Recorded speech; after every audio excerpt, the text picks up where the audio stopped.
O coração completamente curado, ele é como o coração de Deus, que apaga e esquece aquilo que o feriu. Cancela traições. O coração sem sequelas confia como quem nunca foi traído. Falar isso para quem não crê em Deus ou não tem um relacionamento com Deus é algo impossível de se imaginar, assim como o perdão, que é uma atitude completamente espiritual. Muitas pessoas ignoram as suas feridas achando que esqueceram. Não, eu esqueci. Você não esqueceu, você está ignorando. E algumas acham que esqueceram, mas esquecer não é perdoar. Em algum momento, essa ferida vai surgir na forma de uma gastrite, de um câncer, de um transtorno de tireoide, de uma obesidade ou de uma anorexia, ou essa ferida vai aparecer como um transtorno de ansiedade, ou essa ferida vai aparecer como uma psoríase ou um lúpus. A gente não sabe. O corpo fala, o que muitas vezes a gente não tem coragem de dizer. Muitas mulheres são afligidas porque é difícil encontrar uma mulher que tem um coração sem ressentimentos. E muitas de nós passam pela vida carregando nas costas um peso insuportável de uma história que já devia ter sido deixada para trás. Eu escolhi enxergar o que eu ganhei e não o que eu perdi. Eu escolhi olhar para Deus e descobrir que nas pequenas coisas Ele estava me dando uma nova chance. E que se alguns sonhos meus que eu achavam que eram sonhos tinham sido interrompidos, é porque não estava glorificando a Deus e de fato não faziam bem para mim. O ser humano faz planos, mas se esses planos não estão no coração de Deus, em algum momento eles vão trazer frustração, decepção. E no meu caso, quando eu vi que tudo aquilo que eu tinha planejado e tinha me esforçado tanto para que desse certo, eram ideias minhas e não ideias de Deus. E as ideias de Deus são sempre melhores do que as nossas, mas nem sempre a gente consegue esperar por elas. E eu sempre fui muito precipitada. Eu sempre acreditei muito nas minhas boas ideias, nos meus bons projetos. E eu não tinha tempo de perguntar a opinião de Deus. Mas quando Ele fez um milagre extraordinário na minha vida e eu me vi sem nenhuma habilidade, sem nenhuma capacidade, completamente irrelevante, careca, muda, de cadeira de rodas, e percebi que nenhuma das minhas ideias estavam mais fazendo efeito naquele momento, porque eu perdi tudo. E até a gravidez, que era o meu maior sonho era ter um bebê. E eu tinha pedido tanto para Deus que eu queria amamentar, eu falava assim, eu não vou ter babá porque eu não quero que ninguém encoste nele quando ele for recém-nascido. Eu vi ele a primeira vez com 5 meses, ou seja, eu perdi absolutamente todo o controle da vida que eu achei que eu tinha. O Senhor me libertou de mim mesma, porque Ele me mostrou que mesmo quando eu estava em coma, completamente vulnerável, com os órgãos expostos, com o corpo apodrecido e os órgãos falidos há mais de 3 meses. É verdade que as pessoas chegavam no quarto e sentiam um cheiro fétido no ar? Muito forte. Isso você vê pelas testemunhas oculares que fazem parte do documentário do primeiro livro. Era muito difícil chegar perto de mim, o cheiro era muito forte, os meus órgãos, o abdômen estava aberto e os órgãos estavam expostos e na minha cavidade abdominal tinha muitas fezes, porque o intestino rompeu e todo o líquido fecal vazou pela cavidade abdominal, contaminando tudo, gerando uma sepse aguda com falência múltipla de órgãos. Então, voltar de tudo isso e saber que naquele momento de vulnerabilidade, onde você fica num CTI, entre aspas, e com muito cuidado nessas aspas, completamente abandonado, porque no CTI você fica monitorado por máquinas e os seus parentes não podem estar lá. Qualquer coisa pode acontecer com você. Eu estava desprotegida, sozinha, sem roupa, aberta. E Deus estava cuidando de mim lá. Quando eu saí daquele hospital, eu descobri que 90% das enfermeiras eram cristãs. E elas oravam enquanto faziam meus curativos e me davam banho. Os enfermeiros eram evangélicos. O maqueiro que me levava para a sala de cirurgia por mais de 15 vezes, eu em coma, ele era cristão e ele ia sussurrando no meu ouvido: Deus está com você.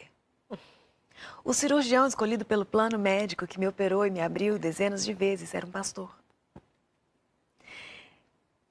Definitivamente Deus estava querendo me ensinar a confiar nele. Dizer: filha, pelo amor de Deus, você não precisa ficar no controle de tudo sempre. Você vai deixar eu cuidar de você agora? Você vai deixar eu assumir o controle da sua história agora?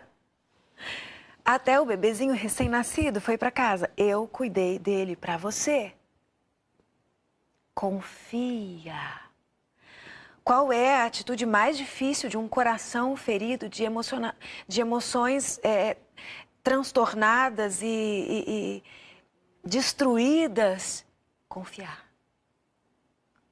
O que Satanás quer fazer com o nosso coração? Nos impedir de confiar. Porque quando você não confia, sabe o que você se torna? Autossuficiente. Quando você se torna autossuficiente, o que acontece? Você fica vazio. Quando você fica vazio, o que acontece? Pecados se acumulam nas ausências. A ausência de quê? De Deus. Todo ser humano tem um vazio, do tamanho exato de Deus. Viver com Cristo, ou aceitar a Cristo, ou fazer uma confissão de fé e frequentar uma igreja não significa ter um coração completamente curado e sem sequelas. Eu vou precisar caminhar com o Espírito Santo por um tempo e deixar ele investigar a minha alma para ver se existe algo em mim que ofende a Deus e permitir que ele tire de mim essas coisas. Claro que eu tinha medo. Eu tive uma experiência desastrosa, não só de conjugal, mas de uma história inteira, de tantos namoros, tantos noivados. Eu era misericórdia. Eu por muito tempo tomei decisões desastrosas e isso acumulou tanta tristeza no meu coração. E por incrível que pareça, todas as vezes que você coloca um equívoco no lugar de Deus, ou você transfere a responsabilidade da sua felicidade a alguém, ou você tenta encaixar uma coisa ou uma pessoa naquele espaço vazio que é do tamanho de Deus, quando aquele equívoco te frustra, te decepciona, você se encontra vazio de novo, aquele vazio parece maior. Vai se tornando um rombo que ecoa os teus conflitos internos, os teus dilemas, e você se sente completamente incapaz de se encarar, se perdoar e se permitir ter uma vida santa.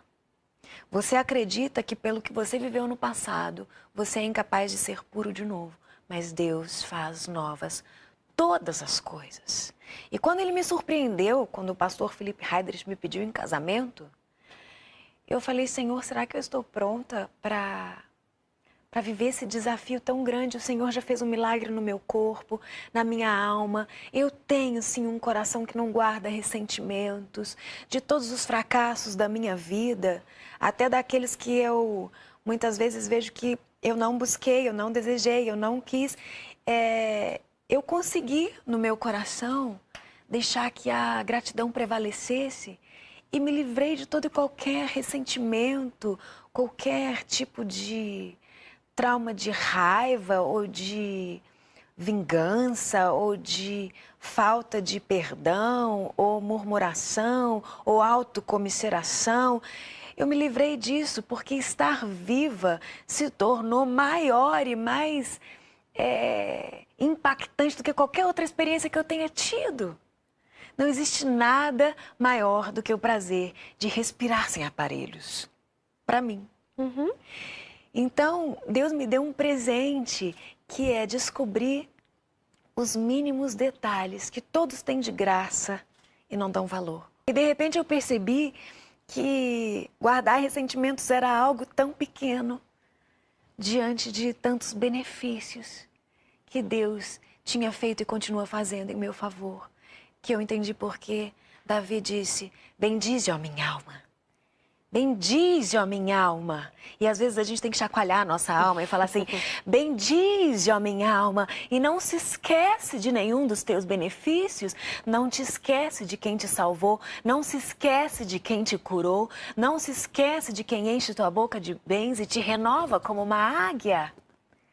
Porque é impossível caminhar sobre a terra sem ser ferido, decepcionado ou injustiçado, porque o mundo é injusto. Só Deus é justo.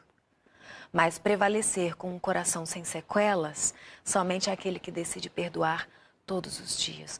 O que o diabo mais odeia, um coração sem ressentimentos. Porque ele olha para um coração sem ressentimentos e não encontra espaço para atuar. E qual a única arma que ele tem contra um coração sem ressentimentos? Novas ofensas. Então ele fala, amanhã eu vou preparar alguém para dar uma rasteira nessa pessoa e eu vou ver se ela vai ser capaz de perdoar de novo. Amanhã o marido dela vai falar alguma coisa que ela não vai gostar ou vai fazer exatamente o que irrita. Será que ela vai continuar perdoando? Amanhã eu vou dar um jeito de fazer com que alguém que ela gosta muito decepcione ela ou ele. Será que esse coração vai continuar sem ressentimentos? Ele é muito persistente. E a minha resposta para ele é, eu não sou daqueles que retrocedem. Enquanto for preciso, eu vou perdoar novamente. Porque o meu coração sem ressentimentos é um lugar pronto para a comunhão com Deus e para a manifestação do milagre de Deus. E eu não abro mão da unção que está sobre a minha vida. Então, Cristo é a minha maior referência. Ele sofreu mais do que qualquer um de nós. E eu tenho certeza que ele chegou no céu sem traumas. Você casou novamente, você vive, inclusive, um momento lindo da sua história. E na semana passada, nós mostramos aqui no Sem Tabus, perdeu? Vai lá no nosso site. E nós mostramos, inclusive, o momento dos votos matrimoniais, quando o pastor Felipe declarou amor eterno para você. Coisa mais linda. Ele é um presente generoso de Deus para a minha vida. E ele sempre fala que, às vezes ele diz assim que eu sou muito boba, eu perdoo muito fácil, mas isso é muito bom. E eu não perdoo fácil porque eu sou boazinha. Eu não sou boazinha. Eu dependo do Espírito Santo todos os dias, 24 horas por dia, certo? Eu perdoo porque eu sou inteligente. Não porque eu sou boazinha. Amei. Porque a Bíblia diz que o homem que maltrata a sua esposa tem as suas orações interrompidas. Exato. E não é só o homem, não. A Bíblia diz que se você não perdoa, o Senhor também não libera o seu perdão. Então, logo que alguém me fere, eu penso, eu preciso perdoar logo, porque senão, daqui a pouco eu vou cometer algum erro e Deus não vai me perdoar. E isso para mim é imperdoável. Eu não posso perder a comunhão que eu tenho com Deus, que é a coisa mais preciosa da minha vida. A vingança ficou em segundo plano. A raiva ficou em segundo plano. O ressentimento ficou em segundo plano. Às vezes a gente é ferido, a gente se decepciona, se frustra e a gente fica chateado por algum tempo, mas daqui a pouco eu vou ter que entrar na presença de Deus, não vou? Eu vou ter que ministrar vidas, não vou? E eu não posso ter nada entre eu e Deus.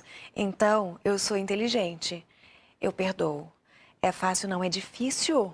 É muito difícil, porque Satanás ele é especialista em desenvolver métodos de ofensa altamente elaborados para contaminar o seu coração de uma tal maneira que você fica com aquele nó na garganta que te deixa completamente paralisado porque você pensa, eu não merecia passar por isso agora. E aí, o que você faz com esse sentimento? Você olha para Deus e diz, Senhor, eu dependo de Ti. O Senhor é especialista em amar quem não merece, porque o Senhor me ama. E eu nunca mereci. O Senhor pode me ensinar. Cristo foi injustiçado e passou pelas piores aflições, sem por nem um segundo merecer. Então, se eu creio nele, eu também sou capaz de padecer por ele. E eu agora libero perdão para fulano, beltrano, ciclano, ou para quem tiver que ser. E até para mim mesma. E para mim mesma, porque é muito difícil se perdoar, a gente exige tanto da gente. E eu fico repetindo que eu perdoo até que eu comece a realmente sentir que perdoo de verdade. E quando eu percebo que esse perdão está muito difícil, eu começo a orar por essa pessoa e abençoar muito a vida dela e declarar toda a sorte de bênçãos. Porque quando você ora por alguém, você começa a amar essa pessoa. Você já percebeu isso? E aí você descobre porque Jesus disse, ama teus inimigos. Você lê essa parte da Bíblia e fala, gente, isso é impossível. Experimenta orar por eles. Quando você menos espera, você está sentindo amor, Coração se compaixão. Mesmo que eles não mereçam. E aí você percebe que definitivamente maior é o que está em nós.